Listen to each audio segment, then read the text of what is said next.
அன்புள்ள மிதுன ராசி அன்பர்களே வணக்கம். புதன் பெயர்ச்சி பலன்களை பற்றி நாம் பார்க்க போகிறோம். புதன் பகவான் பிப்ரவரி 27 கும்ப ராசியை விட்டு விலகி மீன ராசிக்கு செல்கிறார். அங்கு சென்று நீச்சம் ஆகி அவர் நீச்சபங்கமாகிறார். தங்களுடைய ராசிநாதன் புதன் தங்களுக்கு சுகஸ்தானத்துக்கும் உரியவர். மிதுன ராசினருக்கு ராசிநாதன் புதன் பகவான் 10 கர்மஸ்தானத்தில் சஞ்சரிப்பதால் உருவாகும் யோகத்தால் உங்கள் வாழ்க்கையில் பல விதத்தில் முன்னேற்றத்தை தரக்கூடியதாக அமையும். வேலை செய்பவர்களுக்கு பதவி உயர்வு கிடைக்கும். இதுவரை நீண்ட நாட்களாக பதவி உயர்வு இல்லையே என்று ஏங்கியவர்களுக்கு மன மகிழ்வு உண்டாகும் மாதிரி சில நல்ல சம்பவங்கள் நடைபெறும்.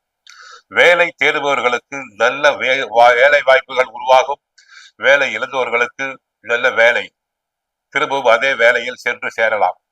இந்த நேரத்தில் உங்களுடைய ஆரோக்கியம் மேம்படும். உடல் ஆரோக்கியம், இதுவரை நீண்ட நாட்களாக நோய்வாய்ப்பட்டவர்களுக்கு ஆரோக்கியம் மேம்படும். உங்களின் பொறுப்புகளை உணர்ந்து செயல்பட்டால் வெற்றிகள் உருவாகும். வேலை தொடர்பான விஷயத்தில் கடின உழைப்பு நல்ல பலனை தரும். நோ பெயின்ஸ் நோ கெயின்ஸ் என்று சொல்வோம்.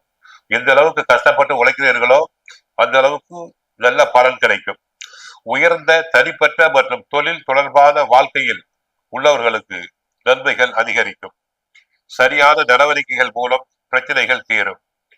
தொழில் தொடர்பான பிரச்சனைகளை தாங்கள் எளிதாக தீர்த்து வைப்பீர்கள். ஐடி பத்திரிகை துறையில் உள்ளவர்களுக்கு நன்மைகள் பெருகும். பண வரவு அதிகரிக்கும். ஐடி ஃபீல்டில் உள்ளவர்களுக்கு கை நிறைய சம்பளத்தை எதிர்பார்க்கலாம். ப்ரமோஷன் கிடைக்கும். தனக்கு கமிஷன் ஏஜென்சி துறையில் உள்ளவர்களுக்கு புது ஒப்பந்தங்கள் உண்டாகலாம். பிறருக்கு உதவி செய்வீர்கள்.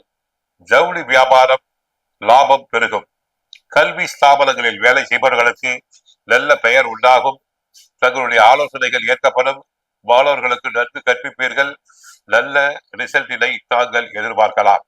ஆக மிதுன ராசினருக்கு ராசிநாதன் புதன் பகவான் 10 கர்மஸ்தானத்தில் சஞ்சரித்து லட்சுமி நாராயண யோகம் உருவாகுவதால் தங்களுக்கு நன்மைகள் பெருகும். கோவிலுக்கு சென்றால் புதன் பகவானையும் மகாவிஷ்ணு பிரபுவையும் வணங்குங்கள். தங்களுடைய கஷ்டங்கள் அனைத்தும் குறையும். வாழ்க வளமுடன். மங்களம் உண்டாகட்டும்.